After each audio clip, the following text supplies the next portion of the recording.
You know, counting the cost is important in any financial endeavor, right? If you go out and buy an automobile, those of us who are older understand there's more to owning an automobile than just whether or not I can make the car payments. You see, owning an automobile also involves making sure that I can pay for the insurance, the fuel, the tires that I'm going to need from time to time, the maintenance on that vehicle. All of those things are part of ownership of an automobile. One of these items, insurance, is apparently one thing that many in our country today have found they can't afford. Did you know this year in this country, 32 million drivers are uninsured? That's an average of 13% of the drivers in this country, across the country. Here in Tennessee, the number is higher. 23.7% of the drivers on the road in Tennessee do not have car insurance. That's almost 1 in 4 drivers that you encounter on a daily basis do not have insurance. Counting the cost of owning that vehicle is something that's very important. We understand that from home ownership, don't we? It's not just, can I make the mortgage payments? Can I afford to pay this payment every month on my house so that I can keep my house? There's much more to owning a home than whether or not you can make the mortgage. Can you pay the insurance on that home? Can you pay the property taxes that are going to come due every year on that home? Can you pay for things like utilities and maintenance and home improvements that you may want to make over the years as you continue to live within it? All of those things make up a part of our keeping up with our home and taking care of our home. And so before a young couple buys a home, we need to counsel them, make sure you can make all of the payments that are part of owning that home before you go out and choose, well, I can afford the payments on that car. Can you afford everything else that goes along with owning that car? You see, in our text this morning, and I have to apologize, I apparently gave out the wrong passage. We're actually in Luke chapter 14, verses 24 through 35. That's my fault, but that's where we're going to be spending our time this morning. In that passage, what Jesus does is He speaks to us about our counting the cost before we decide to follow Him. Why does He do that? Well, if you go back in Luke to about not even middle ways into His gospel, go back to chapter 9. Jesus makes a statement that lets you know where His mindset is and what He is determined to do. Because as it's recorded for us, when the days were approaching for His ascension, verse 51, He says, Luke records Him as saying, or Luke records this, He was determined to go to Jerusalem. Well, that phrase, He was determined, if you look in the Old King James, and that passage in the King James hits the nail on the head with translating a certain phrase. It says He set His face to go to Jerusalem. Have you ever set your face to do something? It means you have a determination to do it. He knew what awaited Him in Jerusalem. He knew what was going to happen to Him in Jerusalem, and yet He was bound and determined to go there anyway. Why? Because as He says later in this same gospel, He came to give His life as a ransom, well, actually over in Matthew and Mark, as a ransom for many. He knew He had come to die. A little bit later in this gospel, over in chapter 13, back in verse 22, we read this statement. And He was passing through from one city and village to another, teaching and proceeding on His way to Jerusalem. He didn't say, no, I don't think I want to go that path. I want to do something else. I'm not going to die. No, He was proceeding toward Jerusalem. This is where I must go. This is what I am to do. 11 verses later in that same chapter, Luke chapter 13, down in verse 33, here's what He says. Nevertheless, I must journey on today and tomorrow and the next day, for it cannot be that a prophet would perish outside of Jerusalem. I'm going to die there. I know that. But I am determined to go there anyway. By the time we get to Luke chapter 14 and where we are down in verse 24, we find out that there are scores of people who have attached themselves to Jesus. They're following Him. We might today call many of these people hangers-on, because they were hanging on to Jesus, waiting to see what's going to be the next miracle He will perform. What's the next encounter He's going to have with the Pharisees? We can't wait to see that. And so, as we see here in our text, what Jesus does is He lays out in unforgettable terms the cost of being a disciple, a follower, a learner of Jesus. He wanted everyone to know what it was going to be like to follow Him and to commit themselves to Him. He wanted them to understand that to be a disciple was going to cost them dearly. And yet at the same time, He also wanted them to understand that if you are willing to pay this cost, if you are willing to do what is required of you, if you're willing to stay the course, then the benefits of making this decision are going to be worthwhile, more than you can ever imagine. You and I are 2,000 years almost removed from when Jesus spoke these words, and yet what He says to those people in that day are just as important to each one of us here today. Because the question for each of us is, are we counting the cost, what it truly requires of us if we're going to follow Jesus? And we have to ask ourselves, am I willing to pay the cost? Because the thing that Jesus is interested in is commitment, not numbers. He doesn't care a thing about those numbers on that board back there if the hearts of those people, each of us, are not committed to Him. That's what He's looking at. That's what He examines in each one of us. Where is your heart today? Are you determined to stay the course, to finish that course, to keep the faith, to fight the good fight of faith? Are you willing to do that? And so what does He do? He talks to them first of all about two different costs of discipleship. One is what we might call the relational cost. The other is what we would call the sacrificial cost. The relational cost is what we see in verse 26. And don't miss what He says here. Because He says, if anyone comes to me and does not hate his own father and mother and wife and children and brothers and sisters, and yes, even his own life, he cannot be my disciple. Did that get your attention? I'm sure it got the attention of those that were hearing it on that day. I've got to hate? I've got to hate my mother, my father? I've got to hate my wife? I've got to hate my husband? I've got to hate my children? You're telling me I have to hate those people if I'm going to follow you? I'm sure they took notice. Is He saying that we literally have to hate those that are closest to us, and even our own selves, if we're going to follow Him?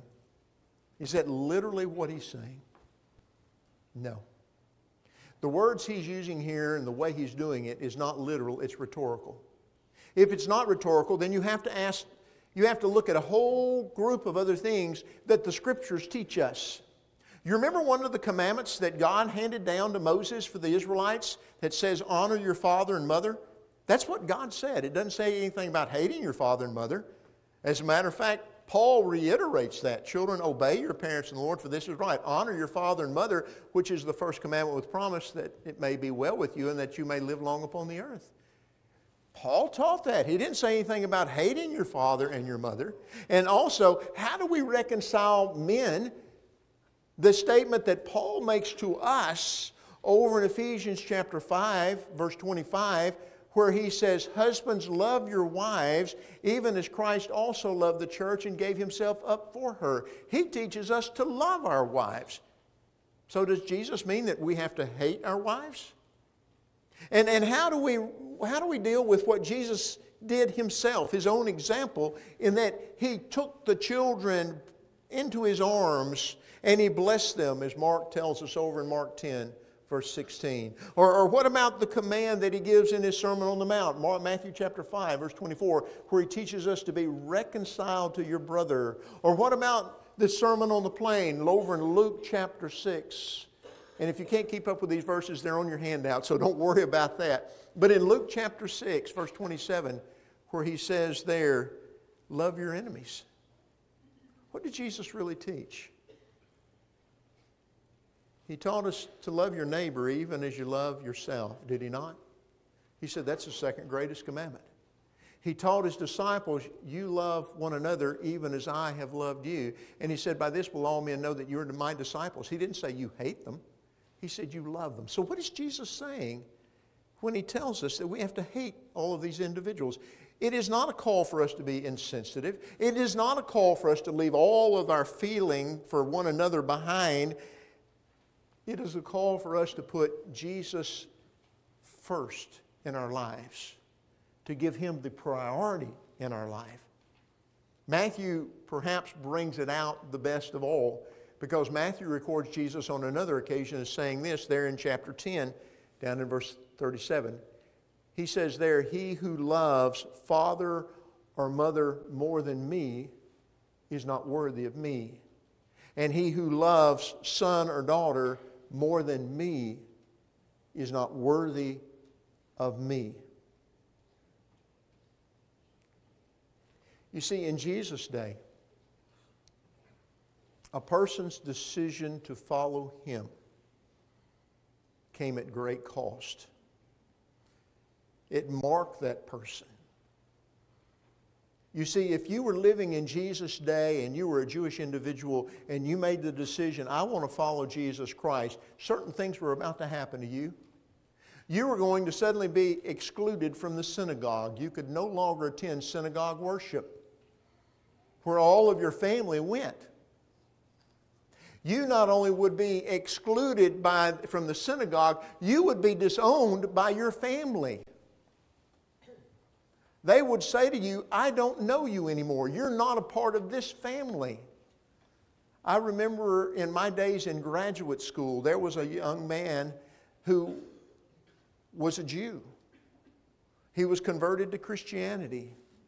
His father had told him, if you do that, you are no longer a part of this family. We are disowning you. He made that decision anyway. I knew of another man many years ago who made the decision to become a Christian, and his wife said, get out of the house. I don't want to live with you. And he had to live by himself for a period of time until someone worked as a mediator to bring them back together. You see, this is what Jesus is saying. Are you willing to love me to the point that when your family turns against you, you're still going to stay the course? You're still going to love me? Because in Jesus' day, you would have been ostracized from your community. You would have been an individual without a home, without a family, without a community. And Jesus said, if you're going to follow me, you've got to be willing to accept that. You don't have to read far in the book of Acts before you see that very thing taking place. Those who were becoming Christians were not only experiencing physical persecution, some were dying for their faith. Saul, that would later become the Apostle Paul, was one of the main instigators of that. And yet the same is still true today. There are Muslim countries that if a person chooses to become a Christian, if it becomes known, that person can lose his or her life for their faith. In communist China, there's a crackdown upon those who are claiming to be Christians because of their faith. You and I are privileged right now to live in a place where for the most part to be a Christian is still respected. But there are parts of our country where that is beginning to erode and where that's no longer the case to a great extent. And so the question for each of us to ask ourselves is, do I love Christ so much that I am willing to accept rejection by my own friends and family? Jesus has their attention. You know He does. He goes on to talk now not about the relational cost, but about the sacrificial cost. Because in verse 27 He says, whoever does not carry his own cross and come after me cannot be my disciple. In Jesus' day, the cross was an instrument of execution. Today, we wear it on our jewelry. We put it on our necklaces. We have earrings that have crosses on them. We put crosses on our Bibles, crosses on our shirts, crosses on church buildings in different places. But in Jesus' day, that cross was a symbol of execution. And people understood Jesus bore a cross going to His death.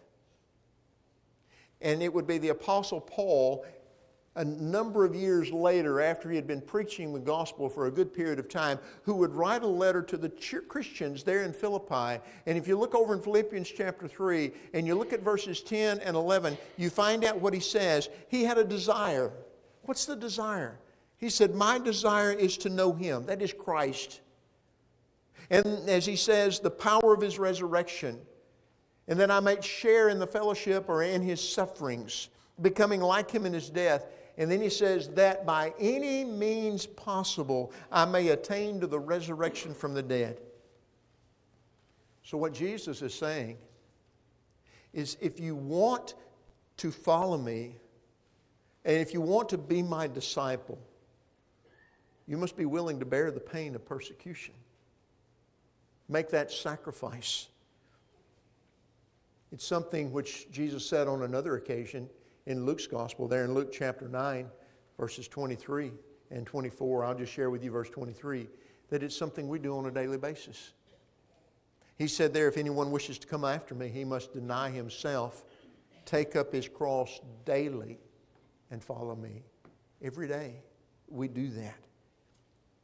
As a disciple of Jesus Christ, we must be willing to bear the suffering that will come from attaching ourselves to Him. At the Last Supper, following the Last Supper actually, in the upper room, the day before or the evening before He would be crucified, Jesus would say this to His disciples that we find there in John 15. In verse 18 He says, if the world hates you, you know that it has hated me before it hated you. If you were of the world would love its own. But because you are not of the world, but I chose you out of the world, because of this, the world hates you. Many years later, as an old man, the Apostle John, in writing his first epistle, would remember that, perhaps having even experienced it himself.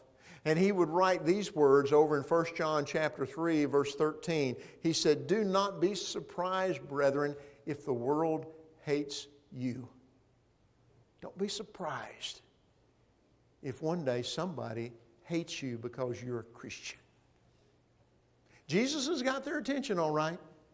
So now what does He do? He's told about the relational cost and the sacrificial cost of following Him. He now tells us you have to take time to assess the cost. Are you willing to pay it?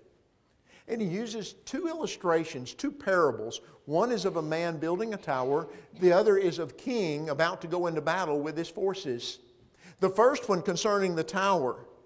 It's a tower that maybe a homeowner built to guard his vineyard, or a tower that he may have built planned to build to protect his home.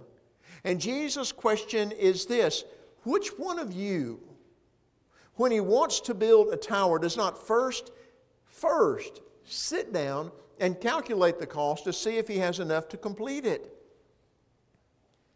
You see, He's telling us the wise builder is going to take the time to sit down, figure up the cost, and determine, do I have enough on hand to finish this once I start it? And he knows he's not going to begin that construction until he has the money in hand and he can finish it. Otherwise, he starts and he gets to a certain point and suddenly he finds, I'm out of money. I can't finish this. And as Jesus brings out here, He says, otherwise, when He's laid the foundation and is not able to finish, all who observe him will begin to ridicule him, saying, this man began to build and was not able to finish. Can you imagine the embarrassment to get so far in something and suddenly you have to walk away from it because you're out of money? And as people drive by, as people walk by, they see it and they say, what happened here? he ran out of money. Really? He didn't sit down and figure out what it was going to cost him to build. He didn't think about all that was involved in that. He just started. Well, yeah. It's rather foolish, don't you think? Have you ever seen a house that was started and not finished? I have. Very nice one. One dime on the way to Franklin, going in the back way through Leaper's Fork. Beautiful home. Started. Owner couldn't finish it. Didn't have the money. Stands there as a monument for everybody that would drive by that house and see it and wonder, who started that? Who began to build but couldn't finish? You see, the same is true of discipleship.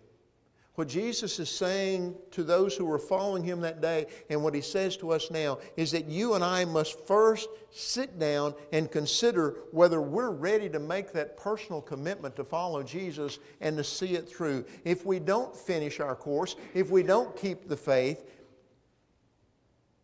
it's not God's fault. We can't blame God. The only person we can blame is ourselves because we didn't first decide, am I willing to make the commitment? Do I have the resolve to stay with it? And will I reflect upon where I'm making mistakes to try to correct those so that I can stay the course? It's us that we have to look at, each one of us. Then there's the second parable.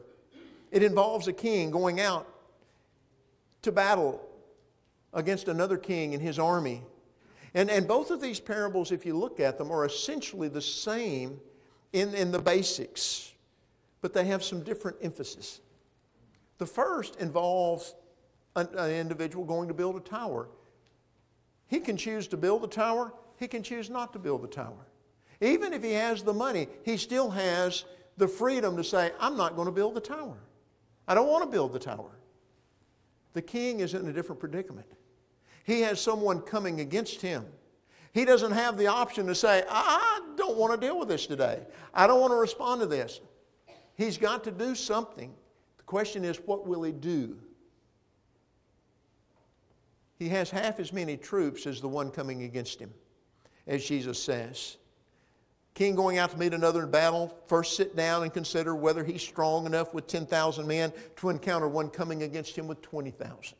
So he has to sit down and he will first consider whether he is strong enough with his smaller army to actually be victorious over this other king with his larger army. And he says that if he decides he's not, he will first sit down or he will send and ask for terms of peace. He won't go to engage him in battle. Because to have launched into battle without first giving it careful consideration of what was going to be required in terms of men and armament would have been disastrous, both to him and to his men and to his kingdom. What is Jesus saying? Before we choose to follow Jesus, we need to first sit down and ask ourselves, is this something I'm willing to do and will stay with? Do you realize that almost every accomplishment in life requires a cost? It's going to require a cost. Some of you have raised children or grandchildren. They played sports. Maybe they played an instrument in the band. Maybe they haven't expressed a desire to go on and to become a better player. I want to play at the college level. I want to play at the professional level. I want to play in the high school band. I want to play eventually in an orchestra somewhere, a symphony. Did you sit down and talk to them and say, are you willing to count the cost? How much time are you willing to put into practice? Because if you want to become that good, you're going to have to put a lot of time into practice. And it also means that you're going to have to put some other things off to the side. You're going to have to forgo some things. There are going to be some events you're not going to be able to participate in. Some things you're not going to be able to do because while your friends are doing that, you're going to be practicing. Are you willing to pay that price? Just a few years ago, there was a man by the name of Malcolm Gladwell. He wrote a book called The Tipping Point.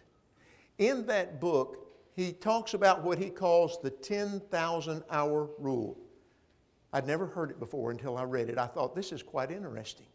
What is the 10,000 hour rule? It's something he found to be one of the tipping points. What he found is that people who are experts in their field, who have made it to the professional level in whatever arena they may be, have on average, or actually have had to put in a minimum of 10,000 hours of practice, of study, of learning, of developing their skill. 10,000 hours. Think about that with your teenager. 10,000 hours. If you want to become a professional, 10,000 hours. How much time are you going to spend in practice to reach that level? And he says it has to be it's the right kind of practice, not the wrong thing where you're being taught the wrong principles or wrong techniques, but it has to be the right thing. Folks, we do that in everything we do we not? How many people you know that are electricians or plumbers or welders or mechanics or involved in HVAC or something else like that that had to first count the cost? Because you may have gotten your certificate, you may have gone to the trade school and been educated and learned what you had to do. But let me ask you this, is there a need to keep current on the latest technology, on the changing codes, and on the various procedures that are being brought out about how to do this now as opposed to how it was done 20, 30, 40 years ago? Yes. It's changing every day. What about if you want to become an accountant, a lawyer, a doctor, a pilot? I think most of us in this room understand it doesn't end with the degree. It doesn't end when you're able to put the diploma on the wall. There's a thing called continuing education. You have to keep up with the changing laws. You have to keep up with the changing aspects of the planes that you're flying or whatever it is, whatever field you're in. It's always changing. Doctors are constantly reading up on the latest studies that have come out, the findings on certain diseases or certain illnesses in order to treat a patient. They've had to count the cost. And the question for each of us comes down, what am I willing to commit to in following Jesus? What sacrifices am I willing to make if I'm going to be one of His? And Jesus even says, you need to consider your possessions. I mean, He's holding nothing back, folks. He wants those who are following Him to know, if you're really going to follow me, this is what you need to consider. And as He puts it in verse 33, so then none of you can be my disciple who does not give up all his possessions. Well, that's another one of those hard statements. Remember the rich young ruler that came to Him and he said, first go and sell all that you have, give to the poor, then come follow me. You'll have a home in heaven. And he went away what? Sorrowful, because he had many possessions. Is Jesus telling us here this morning, you've got to first go out and sell everything you own. Get rid of your house, get rid of your automobiles, get rid of your portfolio, give it all. And then come follow me. Because you can't be my disciple if you're not willing to give that up. No, that's another one of those rhetorical areas. You see, what he's saying is that we've got to distance ourselves from our materialistic attachment. If those things are more important to us than following Him, he says, you're not ready to be my disciple. You may think you are, but you're not. Do you know anybody that spends more time maintaining their hobby, investing money in their hobby, participating in the hobby than they do in studying God's Word, in being a part of worship with brothers and sisters in Christ? Is there someone that's not here this morning because they're somewhere else doing something that they love more? Hunting, fishing, you name it. Because that's really where their love is. Jesus is calling us to stop and count the cost.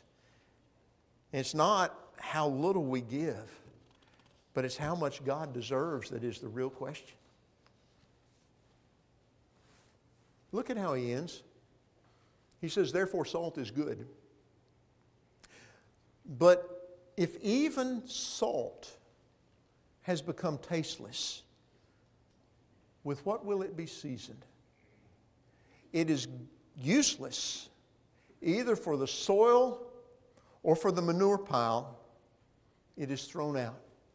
He who has ears to hear, let him hear. You and I are familiar with using salt as a seasoning, as a preservative. Maybe some of you used salt this morning. You put it on something you were going to eat before you left home. Maybe it was those eggs, if you had eggs this morning or whatever it may have been. You may have seen salt used as a preservative, those hams that have been hanging out in a smokehouse somewhere that have been rubbed in salt, preserving that. You may have had some of that this morning with your breakfast. You understand that. But what about, it's not even good for the manure pile. I'll be honest with you, until I prepared for this lesson, I thought he was just talking about just throwing it away. But that's not at all what he's talking about. You see, Jesus was pointing to a practice that was used in his day. And in certain countries, it's still used today. And that is that they would take salt and they would add it to the manure pile because it had a way of enhancing the manure in the fertilization of their crops. You see, not only would it mask the smell of the manure, but that salt would make the manure more beneficial for whatever was being planted. It could actually increase crop production because they were adding salt in with it. And yet what Jesus is saying is that if salt loses its special characteristics, it's no longer even good for that. It's no longer beneficial. It won't even do any good in helping the manure pile. What's he saying to us? Folks, he's saying something very simple. If you obey the gospel, if you commit your life to living for me, and then somewhere along the line, you lose that commitment or you don't follow through with your commitment, you lose your distinctiveness as one of my disciples, he's saying, you're not of a benefit to anyone. You can't help anyone at that point.